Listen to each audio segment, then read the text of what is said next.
Congress party यात्रा निकालकर राहुल गांधी की छवि चमकाने में लगी है कि कैसे भी राहुल गांधी की सियासी लॉन्चिंग हो जाए, लेकिन राहुल की सियासी लॉन्चिंग फेल हो जा रही है। कांग्रेस के नेता राहुल की छवि चमकाने की लाख कोशिश कर रहे हैं, लेकिन राहुल है कि अपनी आदतों से बाज नहीं आ रहे हैं। राहुल गांधी कांग्रेस को फायदा पहुंचाने की जगह नुकसान ही करवा रहे हैं। बीजेपी के नेता भी कहते रहे हैं कि राहुल गांधी हमारे स्टार प्रचारक हैं और चुनाव में हमें राहुल गांधी की जरूरत है। ऐसे में राहुल ने एक बार फिर बीजेपी को उन्हें घेरने का मौका दे दिया है और वीडियो जारी कर बीजेपी ने राहुल की चुटकी ले ली है। राहुल गांधी का ये वीडियो सोशल मीडिया पर खूब वायरल है। वहीं राहुल की टेंशन ये भी है कि लोकसभा चुनाव से पहले विपक्ष में जबरदस्त भगदड़ मच गई है। राहुल गांधी भारत जोड़ो न्याय यात्रा पर निकले हैं, लेकिन बीजेपी कह रही है कि राहुल की यात्रा इंडी गठबंधन तोड़ो यात्रा हो गई है, क्योंकि राहुल ने जब से यात्रा शुरू की है तब से ही विपक्षी दल कांग्रेस से दूर होते जा रहे हैं। बंगाल में ममता बनर्जी ने अलग चुनाव लड़ने का ऐलान कर दिया है, तो वहीं आम आदमी पार्टी ने भी पंजाब में कांग्रेस से गठबंधन नहीं करने की घोषणा कर दी है। वहीं अब नीतीश कुमार एनडीए में शामिल होने जा रहे हैं। ऐसे में राहुल गांधी की यात्रा शुरू होने के बाद इंडी गठबंधन को झटके पर झटका लग रहा है। वहीं बीजेपी अब राहुल गांधी को सबसे बड़ा झटका दे सकती है। इसके अलावा राहुल गांधी की वायरल वीडियो के बारे में भी बताएंगे आपको। वहीं बिहार में कैसे तेजस्वी यादव की चालाकी को बीजेपी और एनडीए ने कर दिया है फेल, ये भी बताएंगे आपको इस खबर में। तो बने रहिए वीडियो में अंत तक और देखिए हमारी ये खास रिपोर्ट। राहुल गांधी यात्रा निकालकर लोगों से संपर्क साधने की कोशिश कर रहे हैं, लेकिन इससे अब तक कांग्रेस को कोई खास फायदा नहीं हुआ है। लेकिन बीजेपी और आरएसएस ने लोकसभा चुनाव से पहले एक झटके में 12 करोड़ से ज्यादा परिवारों से संपर्क साधकर राहुल गांधी को बता दिया है कि जनता से कैसे जुड़ा जाता है। दोस्तों, राम मंदिर प्राण प्रतिष्ठा कार्यक्रम बीजेपी के लिए चुनावी बूस्टर की तरह साबित हो रहा है। राहुल गांधी महंगे तामझाम के साथ एसी बस में बैठकर हाथ हिलाते रहे हैं, तो वहीं बीजेपी और संघ ने लोगों के हाथ में अक्षत देकर लोकसभा चुनाव की शपथ दिला दी जनता को कि उनकी ईमानदारी किस तरफ होनी चाहिए, कौन उनके लिए सोच रहा है। पीएम मोदी, बीजेपी और संघ ने राम मंदिर बनवाकर एक पंथ तीन काज की भावना को साकार कर दिया है। राम की प्राण प्रतिष्ठा करा के लोगों को उनके प्रभु श्री राम की प्रतिष्ठा वापस लौटा दी, तो वहीं मंदिर के सहारे रिलीजियस टूरिज्म को बढ़ावा दिया, तो वहीं लोकसभा चुनाव का पूरा गणित भी सेट कर दिया पीएम मोदी और संघ ने। दोस्तों, संघ ने एक कार्यक्रम चलाया, अक्षत निमंत्रण। वह एक तरह से एक अनाधिकारिक सर्वे भी था, जिसका फायदा बीजेपी को चुनावों में मिलेगा। दरअसल अयोध्या में राम मंदिर प्राण प्रतिष्ठा कार्यक्रम से पहले राष्ट्रीय स्वयंसेवक संघ के पूर्व कार्यवाहक भैयाजी जोशी ने श्री राम मंदिर ट्रस्ट के पदाधिकारियों के साथ बैठक की थी। इस दौरान अक्षत निमंत्रण कार्यक्रम की पूरी व्यवस्था की कमान संभाल रहे पदाधिकारियों के साथ प्राण प्रतिष्ठा समारोह के आयोजन प्रबंधन पर विस्तार से मंथन किया गया था। इसके बाद अक्षत वितरण कार्यक्रम को आरएसएस के संपर्क अभियान की तरह चलाने की रणनीति बनी। खास बात ये थी कि राम मंदिर आंदोलन के बाद ये आरएसएस का अब तक का सबसे बड़ा संपर्क अभियान बन गया। रणनीति बनी कि देश के 5 लाख गांवों और 12 करोड़ से ज्यादा परिवारों तक ये अक्षत निमंत्रण पहुंचाया जाएगा। आरएसएस के सभी अनुषांगिक संगठनों को इसमें लगाया गया। वहीं मंदिर आंदोलन की अगुवाई करने वाले विश्व हिंदू परिषद और बजरंग दल के साथ संस्कार भारती, किसान भारती और विद्यार्थी परिषद को भी लगाया गया। बीजेपी संगठन की तरफ से भी अपने बूथ लेवल तक के कार्यकर्ताओं को घर घर अक्षत निमंत्रण पहुंचाने का मंच लगाया। अक्षत निमंत्रण के दौरान लोगों को मंदिर आंदोलन में बीजेपी और विश्व हिंदू परिषद की भूमिका भी बताई गई। यही नहीं, राष्ट्रवाद के मुद्दे भी गिनाए गए। अक्षत निमंत्रण के बाद गांव-गांव, मोहल्ले महिलाओं के समूहों के माध्यम से कलश यात्रा, मंदिरों में सामूहिक सुंदरकांड का पाठ, भंडारे आदि के आयोजन में भी कार्यकर्ताओं ने बढ़ चढ़कर हिस्सा लिया और जनता से संपर्क साधा। इस दौरान एक प्रोफार्मा भी कार्यकर्ताओं को भरना होता था। इस प्रोफार्मा में हर घर के मुखिया का नाम, उनका पता और फोन नंबर के साथ ही उस परिवार का व्यवहार कार्यकर्ताओं के प्रति कैसा रहा, ये भी दर्ज किया गया। जानकारी के अनुसार एक बड़ा डेटा देश भर से जुटाया जा चुका है। जमीन स्तर से मिली इस फीडबैक का असर चुनाव तक होने वाले भविष्य के कार्यक्रमों में भी दिखेगा। दोस्तों, इस फीडबैक के आधार पर बीजेपी अपने आगे आने वाले चुनावी रणनीति बनाने के कार्यक्रम में लगेगी। मतलब बीजेपी ने अक्षत निमंत्रण अभियान के जरिए 2024 के चुनाव से पहले 12 करोड़ से ज्यादा परिवारों से संपर्क कर बड़ा मास्टर स्ट्रोक चल दिया है। दोस्तों, जिस तरह से कांग्रेस का हाल है वो आने वाले दिनों में न 3 में बचेगी और न ही 13 में। कांग्रेस का हाल बेहाल है। राहुल गांधी लगातार भारत जोड़ो न्याय यात्रा में दम भर रहे हैं, लेकिन परेशानी यह है कि भारत जोड़ो यात्रा के दौरान ही कांग्रेस के नेता अलग अलग राज्यों में कांग्रेस का दामन छोड़कर जा रहे हैं।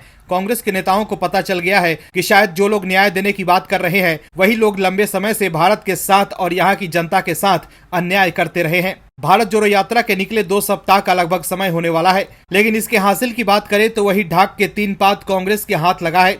पीएम मोदी के गृह राज्य गुजरात भी जाने वाली है राहुल गांधी की ये यात्रा, लेकिन राजनीतिक हलकों में चर्चा है कि जब राहुल गांधी की ये यात्रा गुजरात पहुंचेगी तो बीजेपी गुजरात में राहुल गांधी को जोर का झटका देगी, जिसके बाद राहुल गांधी के लिए बोलना मुश्किल हो जाएगा।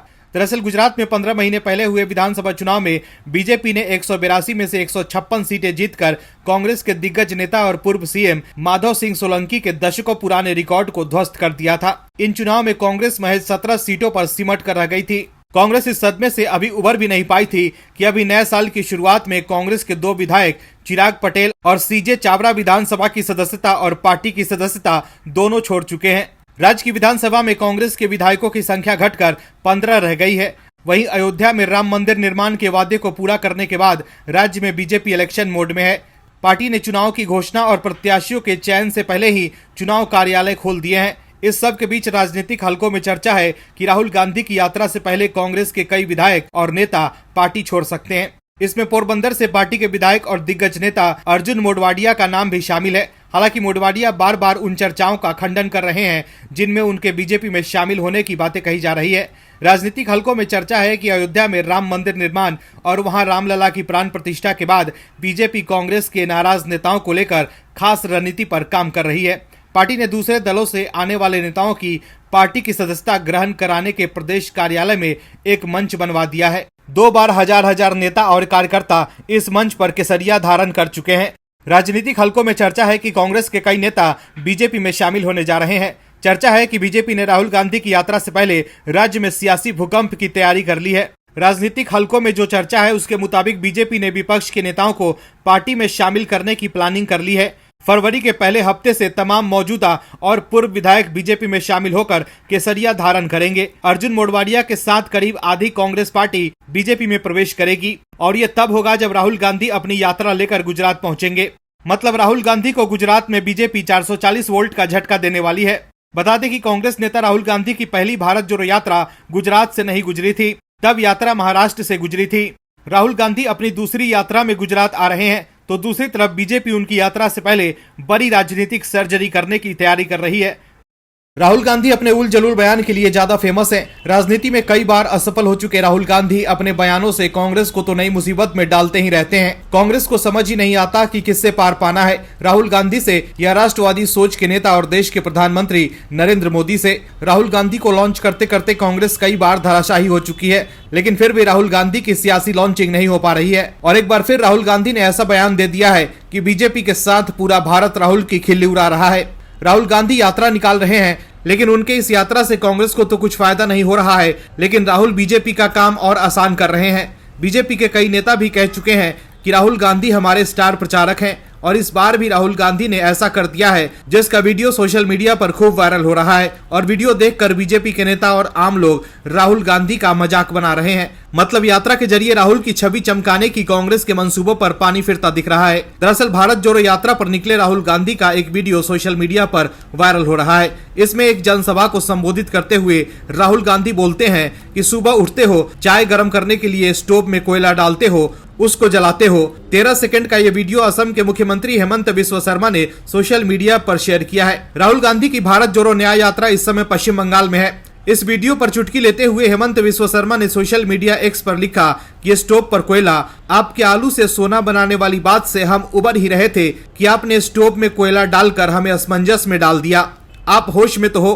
सीएम शर्मा द्वारा शेयर किए गए राहुल के इस वीडियो पर आम लोग भी चुटकी ले रहे हैं। निशांत नाम के यूजर ने लिखा कि हेमंत जी, इनका स्टोव कोयले से जलता है, इसलिए तो कुछ नहीं पकता है। इनका लॉन्च होना मुश्किल ही नहीं, नामुमकिन है। इनकी यही हरकत देख आज ममता जी और भगवंत मान जी गठबंधन से निकल गए। वहीं गौतम नाम के एक यूजर ने लिखा कि दादा, जो व्यक्ति आलू से सोना निकालने की मशीन लगाने की बात कर सकता है वो कुछ भी कर सकता है। वहीं संदीप वर्मा नाम के यूजर ने राहुल का एक वीडियो शेयर कर लिखा कि इनकी महिमा ये ही जाने, ये कुछ भी कर सकते हैं। वहीं प्रिया नाम के यूजर ने लिखा कि ये सोचते भी नहीं है बोलने से पहले। तो देखा आपने कैसे हेमंत विश्व शर्मा ने राहुल का वीडियो शेयर कर कांग्रेस के युवराज को घेर लिया है। वहीं हेमंत विश्व शर्मा अब तो ये भी कह रहे हैं कि चुनाव में तो राहुल गांधी की जरूरत है भाई। दरअसल सीएम शर्मा ने कहा था कि लोकसभा चुनाव के बाद वो राहुल गांधी को गिरफ्तार करेंगे। इसके बाद कर्नाटक के कैबिनेट मंत्री और असम कांग्रेस के नेता प्रियांक खड़गे ने एक्स पर लिखा कि लोकसभा चुनाव का इंतजार क्यों करें हेमंत विश्व शर्मा जी, जिस पर पलटवार करते हुए शर्मा ने एक्स पर लिखा कि चुनाव के दौरान हमें राहुल गांधी की जरूरत है भाई।